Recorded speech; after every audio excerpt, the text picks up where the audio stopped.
and concern for the sanctity of life. The primary method devised to divert attention from the healthcare crisis was to organize a major PR campaign to reform Social Security, meaning dismantle it, on the pretext that it is facing an awesome fiscal crisis.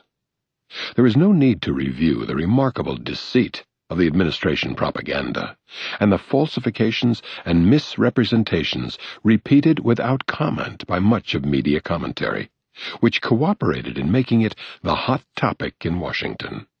Exposure has been carried out more than adequately elsewhere.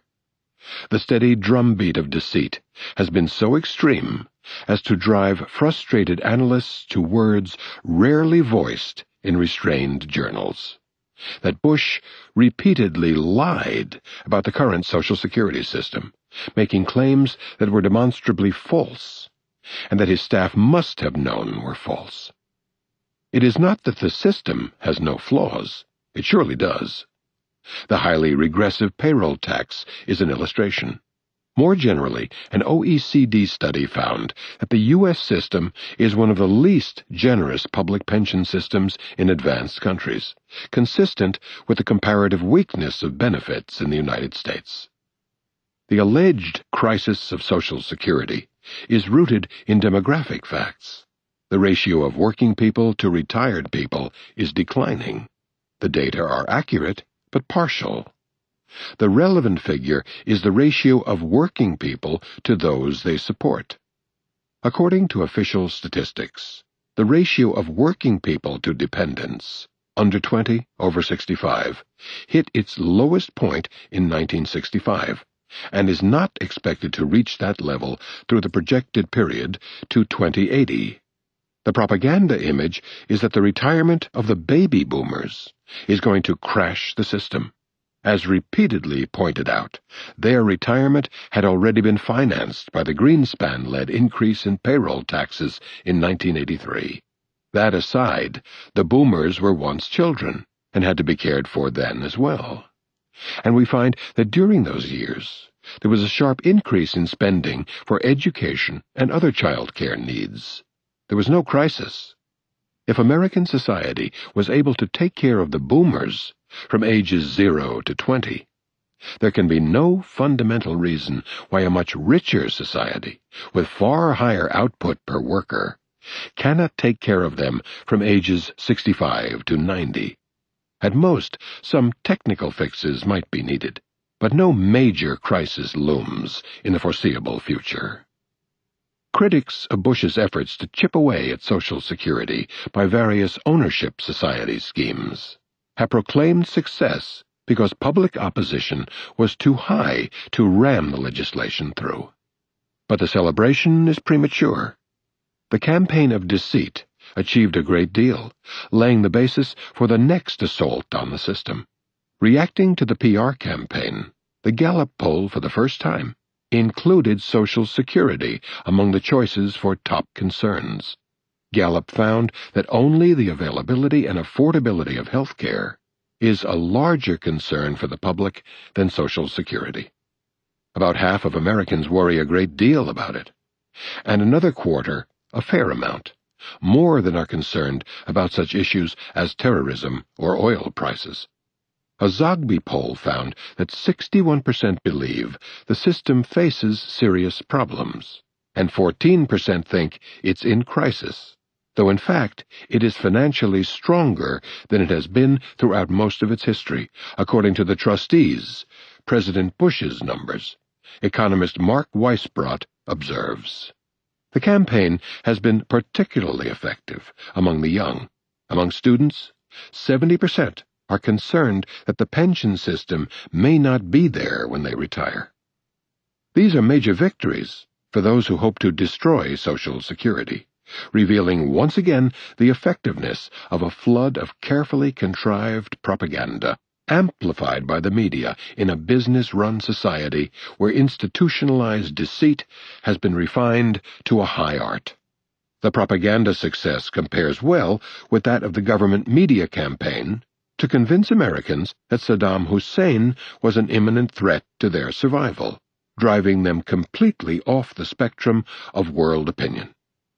There has been some discussion of the curious fact that the need to reform Social Security became the hot topic of the day, while reforming the healthcare system in accord with public opinion is not even on the agenda, an apparent paradox. The very serious fiscal crisis of the remarkably inefficient and poorly performing healthcare system is not a crisis, while urgent action is needed to undermine the efficient system that is quite sound for the foreseeable future. Furthermore, to the extent that Social Security might face a crisis sometime in the distant future, it would result primarily from exploding healthcare costs. Government projections predict a sharp increase in total benefits relative to GDP, from under 10% in 2000 to almost 25% in 2080, which is as far as the projections reach.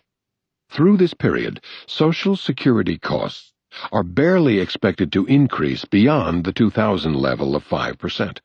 A slightly larger increase is predicted for Medicaid, and a huge increase for Medicare, traceable primarily to the extreme inefficiency of the privatized healthcare system.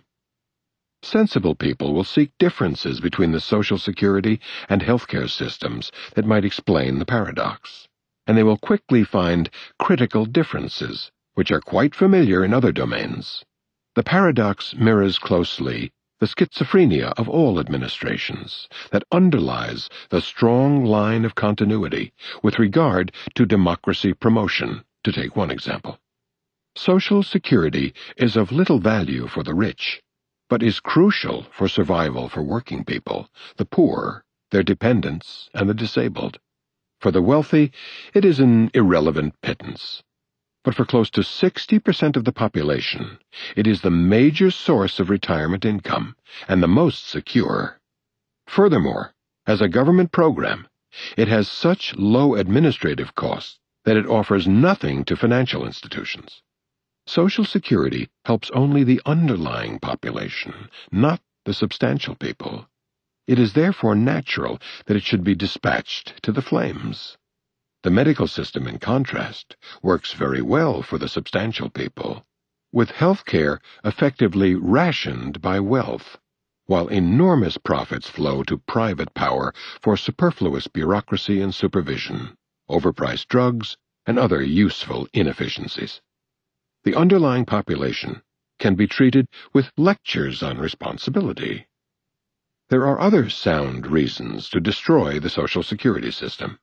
It is based on principles that are deeply offensive to the moral values of the political leadership and the sectors they represent, not those who vote for them, a different category of the population. Social Security is based on the idea that it is a community responsibility to ensure that the disabled widow on the other side of town has food to eat, or that the child across the street should be able to go to a decent school. Such evil ideas have to be driven from the mind.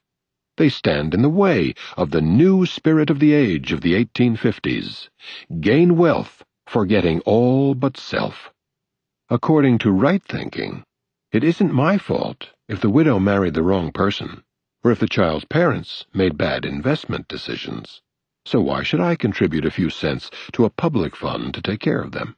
The ownership society, in contrast, suffers from none of these moral defects.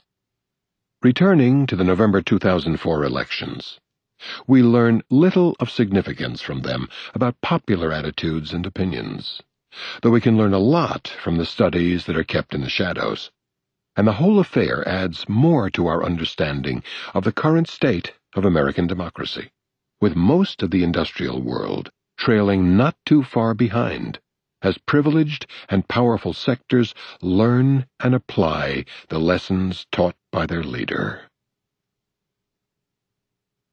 Afterward. No one familiar with history should be surprised that the growing democratic deficit in the United States is accompanied by declaration of messianic missions to bring democracy to a suffering world. Declarations of noble intent by systems of power are rarely complete fabrication, and the same is true in this case. Under some conditions,